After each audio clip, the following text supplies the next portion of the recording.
All right, it's the Push on Taste Radio Dash Radio. It's your host, Ogee Money. I manifested this right here, right? So I'm sitting down today, fashion designer, musician, philanthropist, amongst other things, David Sabastian. Nice to meet you, sir. Yo, look, man. And before this, I caught it. Look, man, he showed me some clips of what we can look forward to from the Gangsta Grills project, and we're going to get to that. But, yo, you wear a lot of hats, my brother. Yes, sir. How do you manage your time? How do I manage my time? I guess the best answer to that is asking myself, what is time? You know, and really just prioritizing my energy. You know, it's hard to manage time when you misprioritize energy. So I used to give my attention to a lot of things that probably didn't suit my biggest agenda. So I think for anyone trying to prioritize the time, the first question I would ask is, what is your biggest goal? And does everything that you're doing align with you getting closer to that goal? And then I feel like your time will prioritize itself. I knew coming into this I was going to get some of the dopest answers and responses. Yeah. David is a true blue artist, no pun intended. He dressed immaculately. Nigga's ill nigga. So I framed this because it's going to get into these questions a certain way. Like, how would you describe your childhood? Necessary. It was necessary.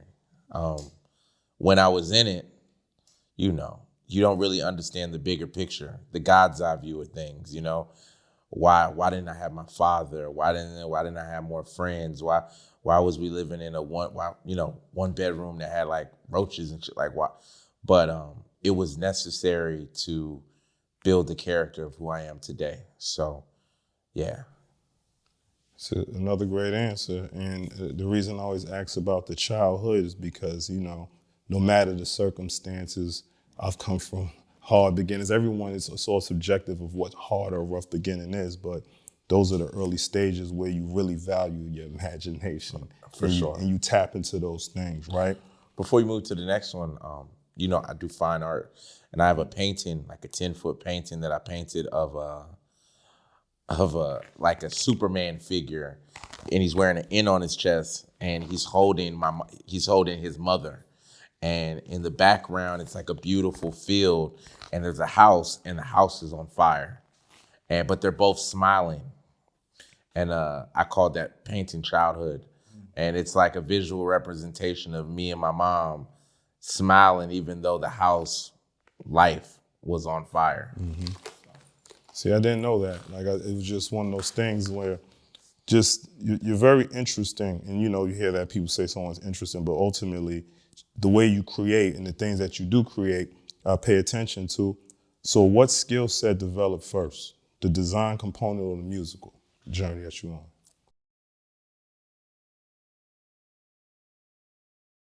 on? Probably the artistic talent. My father, who I've met, I could probably count on one hand. The first memory I have was him coming to my mother's house and bringing the markers that smell like fruits, you know what I mean? Like, and the black ones smell like licorice. And he was like, I'm gonna teach you how to draw the Batmobile. And he drew the Batmobile in less than 20 seconds, and it was like fascinating to me. And from that point on, I was like obsessed with art. So I would say I developed that first. That skill set first, and that's what I really meant, because the design component in the art, a lot when you creating it, right, it starts with the sketches, the drawing, and things that you turn into, however you choose to. And we were speaking before the camera started rolling about some of the works of Neville Goddard, right? Yeah. And it immediately locked in, like the importance of being fearless and understanding like the power of imagination. So can you briefly explain like your take or philosophy on what the imagination is and how you utilize imagination time? Well, you know, we could look around this room, we could walk outside and look down the block, You could fly in a plane and look down at Earth, and you can't find me one thing that wasn't created by someone's imagination. And, I believe that, we're figments of God's imagination. We're living in one big lucid dream. So the point is unlike mammals, we can see something in our minds and then we can materialize that thought. So everything that you want, everything that you want to manifest, everything that you want to be has to first start in your imagination. You have to create it inside yourself. And then if you hold dear to that idea and have faith, the belief in something that you can't see, touch, smell, whatever, then it has to manifest. Neville Goddard, How to Use Your Imagination, probably changed my life because I've always had an imagination. I just didn't know how to weaponize it. Yeah. And do you feel like, especially with the music that you're making, right? We're talking about the devil is a liar and how that's a metaphor of fear and faith. The opposite of fear is faith, and how you choose to use that, whether you fear, you look in the mirror, you're doubting yourself, anything can be. Yeah. But if you truly start to believe in that you can do whatever you are, then you have to lock in on that. It's Matrix, the Neo, when he, the whole movie, there was like, you're the one. He didn't believe it. The second he realized, like, oh, I'm the one, that's when you start dodging bullets. You know what I mean? That's when you start flying. So right now, I'm flying. I'm dodging bullets, man. I'm not even dodging bullets. Because remember, when you realize you're the one, you don't even have to dodge bullets. There are no bullets. You are the bullet. You know what I mean? You're the air, you everything. That's ill. You know what, too? Because my nigga got on the shiny shit straight out the Matrix like that. The first one was ill. And just the way the cinematography was just ill shot. The darkness and what. Yeah. But and speaking on the fashion, right? So outside of, the music that we're talking on, and one of the reasons you're here, you spoke about the art that you do. Yeah. You've also collaborated on top of, many other things, culturally relevant brands and artists, both through fashion and music. So what inspired Skid Row Fashion Week? My need to create something bigger than myself. And my need to, everything that I do has to have impact attached to it. I can't make music that's unimpactful. I can't make clothes that aren't impactful. And there's a lot of problems in society. We got climate change. We got the bees going extinct. We got fucking monarch butterflies disappearing. We got all types of shit. And, white people, they spend lots of money on things like they'll spend millions and millions of dollars on helping animals before they'll spend millions and millions helping humans. Yeah. And I'm not saying there's a hierarchy on humanity, but I just think it's crazy how, you could be in the financial district and have millionaires just walking down the street casually and stepping over people who live on the street, And my concept of, all of that, it's not about giving a handout to people. It's not about just take some money, here goes some food. Because most of these foundations and missions, they just habitually put Band-Aids on the homelessness problem. And what I mean by Band-Aids is if you just continue to feed people around the clock and continue, then it creates a pattern of comfortability. And why would you ever want to get off the street if you knew you was about to eat 3 times a day and, get free clothes and shit? It's about coming up with a system to empower people to be able to create opportunities for themselves to get off the streets. So Skid Row's mission is to create opportunities that help empower people so they can see the true God in themselves to be able to find a better life. And the plan, and correct me if I'm wrong, if you've had started already, but to get the brick and mortars and actually put people to work. Yeah, for sure. That's a part of our Skid Row manufacturing. Vetting people who wants to work. You want to work? What's your skill set? Okay, teach you how to fish, how to manufacture. Yeah. That's my man for that. So you make high vibrational music, my brother, right? Yeah. You spoke about the devil is a liar, and those two examples, even with the Beyonce is perfect, right? Two crazy examples, and I love it because not all visual enhance the audio experience. You know, sometimes it takes away or just doesn't do anything. Yeah, it complements it well. So it drives home the message. Now, with both of those videos, right, the Beyonce is perfect in the end with the 8 examples of how, you know, the industry will have you sell yourself. Pimp you. 100% pimp you. When you did your major partnership, right, were you ever apprehensive about like getting with anyone, any major, anything situation because of how honest your music is and the message or how you want to put out your art? No, nope. Because you can't stop God. You know, you can't stop God, and no one will ever be in charge of my narrative. I'm very fearless in that fact. So like, people have asked me, like, you're not afraid to sign with a major? I'm not afraid of nothing. They're simply a tool to help me get my message across. And if they ever, which they aren't, you know, Warner's great, you know, but if I would have signed a shitty deal and they would have tried to stop me, like I said, you can't stop the inevitable, dog. You know? So yeah, I made a really smart partnership, got a bag to be able to help my family and to build businesses that can help the community. And they really, to be honest with you, I'm actually surprised they let me say some of the shit I was saying. Like, you know what I mean? Like, I'm surprised they don't be like, you can't do that. They be like, nigga, do what you want. So it's the delivery within it. Yeah. You know? So how do you, if at all in your life, how do you overcome fear or any instances or moments where you second guess yourself or?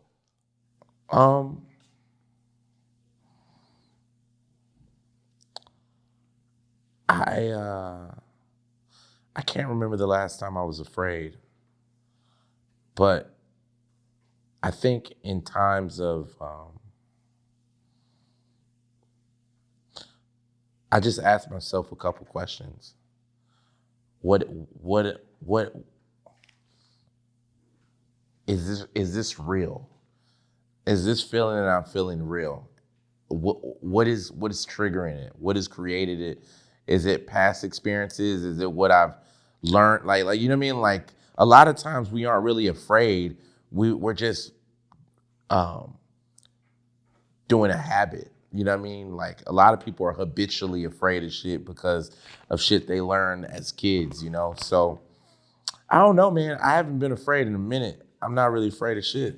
That's the best answer, man. Look, and we're about to, well, soon we will be receiving We Are God on the DSP. Yes, right? Sir. Yeah. That time is coming.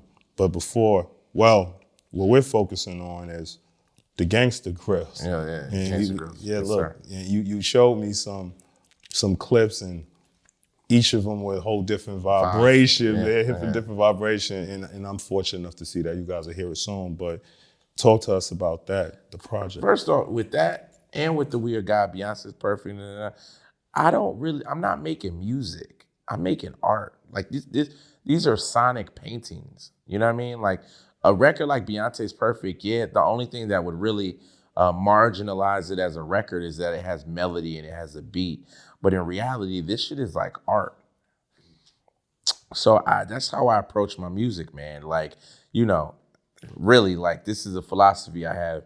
You know, if the world was to end today, right, and humanity ceased to exist, and let's say 200 years from now, aliens or other beings came to this planet and they found my CD and they pressed play, what would they learn about this time in history?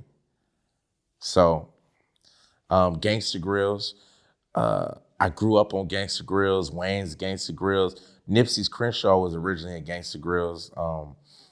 So it's an important brand to me. And I'm just happy Drama fucked me. We did the whole album in 3 days, man. Literally, we were promoting We Are God, and Warner was like, you have a really tight timeline, and if you plan to hit your dates, you'd like have a week to do this. So we locked in on a Friday, finished it on a Sunday, shot the videos Monday through like Thursday, And it's a rap, man, you know? It's provocative. It's provocative.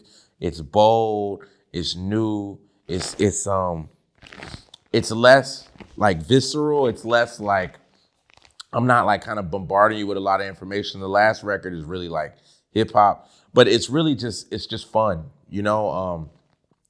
I've said this a couple times in a couple interviews. Like, I'm not a backpack rapper. I don't even really consider myself a conscious rapper. I'm just a fucking human being.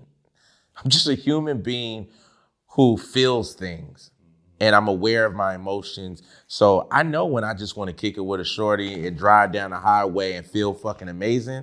I also know that there's problems in society. You know what I mean? So I just touch on things that affect me as a human being. That's important, and we were talking about it earlier. Like, what music am I like looking forward to? Yeah. Any music that makes me feel something that resonates with me, honestly, in the moment. So coming here, the devil's lie, because something that happened triggered me, reacting emotionally to things. You just play it back. Yeah. But if I don't get anything from it other than hey energy, you know what, it was worth it in that moment as well. Yeah. But so. Any record in particular, like you played me a clip and it was quick with the name, but riding around with the pistol in your lap, so much shit going on in LA right now. Yeah. Yeah, so we have a song called Pistol on My Lap, and that's a record that most people probably wouldn't expect me to make. But, you know, there is a PTSD from just being an artist. A rapper is like one of the most dangerous jobs in the world at this point. You know what I mean? And in LA, niggas are so hungry, man. It'd be the little ones too. Like, they just running up on everything. So, you know, that record really is a cautionary tale. Actually, I wrote something at the end of it, and I want to read it, actually, if I can. Of course. Okay, pistol on my lap. Hey, Sar. Hold on. Videos, let's see what this shit's at. Here it is. Okay. So it says at the end, we've been systematically brainwashed by anti-Black propaganda promoted by the elite with agendas to incarcerate, imprison, and bury Black men. The trap is literally a trap. Corporations and privatized prisons profit off of Black disparities. Stop Black on Black violence, and in the words of the late Donny Hathaway, one day we'll all be free. P.S. Until that day, I'm gonna stay strapped. So, yeah, for real, and that's what's dope about you as an artist overall, bro. It's like not putting anything inside of a fucking bottle. You're supposed to look a certain way to, you know what I mean? It's like, this is what's going on, man. I get fly, I'm getting money, I'm having energy. I can give you some food for thought, and I think about how others and the way I live. And question, you still on the raw vegan tip right now as well? I'm not right now. We're actually about to get some fucking Wagyu after this, you know. But you know, one thing you said, you don't look a certain way. Like, I honestly believe you gotta be a fly nigga to change the world. Yeah. You gotta be a fly nigga. You have to. Like, I be seeing certain like conscious rappers who be talking that shit, be talking that crack. Yeah. But these niggas is wearing like fucking Target t-shirts and shit and just looking hell, and nobody's gonna listen to you. No. And you know what I mean? That's a fact. That's a fact. It's 100% fact. Imagine a nigga like Drake, right? Who is fucking, you know, he be on his fly shit. But imagine if that nigga was like saying something and had the world's ear, but like actually giving you like real like meat and potatoes. Yeah. So the only way that, you know what I mean, you gotta be fly. So that I take great pride in how I present myself. It's expression, my brother, 100%. Yes, and you know, I feel the same way, even if I'm gonna just sit down and talk to an artist or anyone, why not? Yeah. Like, don't be the nigga with just pummeling up and, you know what I'm saying, looking crazy and shit for what reason. It doesn't, it's not the culture. 100%. You know, so, but yo, look, I'm looking forward to both bodies of work, for me to have it. stay on some fly shit and the videos look fun and the experience, because that's what music does for me. And I'm sure the listeners are gonna be ready. I did have one last question though. Is this industry really ready for you right now? The music industry, are they ready for you? It's an interesting question. By the way, I have to commend your questions. They're very, I appreciate them. So thank you. Because what's the point of going as deep as I go if the people who are interviewing me aren't on the same level and we just talking about some surface level shit? I will say that throughout my entire career, I do not think they were ready. Especially like 2013 when I was telling niggas about like FEMA. I was talking about everything that happened with like Corona and all that shit back in like 2013. Like if you go back and listen to my old interviews, everything I said back then has happened or is happening now. And for most of my career, I didn't think people were ready because they just weren't. But I believe that right now, there has never been a fucking better time. There has never been a better time for someone like me to come out right now. And the stars align, God willing, and the universe sheds its grace on me. You're gonna see this shit go from 0 to 1 trillion. And when I have the world's ear, I'm gonna do something with it. You know what I mean? I'm going to, my goal, my number one goal, it isn't to be a billionaire. It isn't to blah, blah, blah, blah, blah, like create, to buy a bunch of shit. Like my number one goal on this planet is to shift the paradigm of humanity. To do something, it could be a singular act. It could be create a body of work. It could be some humanitarian activism shit. Something that's so massive that it shifts the paradigm of the planet. So I'm just getting closer to that every day.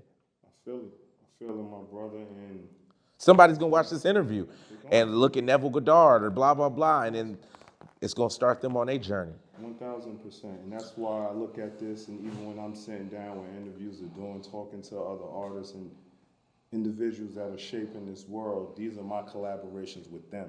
It's not just, I'm sitting down asking niggas some silly questions. It's a collaboration. Yeah, for sure. Collaboration. So I appreciate you for taking your time, pulling up on me. Look, man, that shit look ill. God Save the Raid, Gangsta Grills, Drama's on a crazy run. He's energized. He's pushing them out right now with the right artists, as always. And may these words live forever. May they live forever, man. If you're watching this, whether you're in right now or you in the future, you the next generation,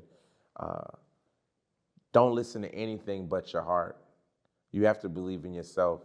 Don't listen to nobody else, because that whisper in your ear, that tingle in your gut that tells you to do that, to be that, to go there, whatever, it's there for a reason. And half the time you ever in some fucked up shit or you don't have what you want is because you listen to somebody else. So believe in yourself. Heard you. Look, man, Ogee Money, David Sabastian, we are God. Yeah. God Save the Raid, Gangsta Grills. This is an ill nigga, man. Pay attention. Thank you, man. Thank you. Appreciate you, brother.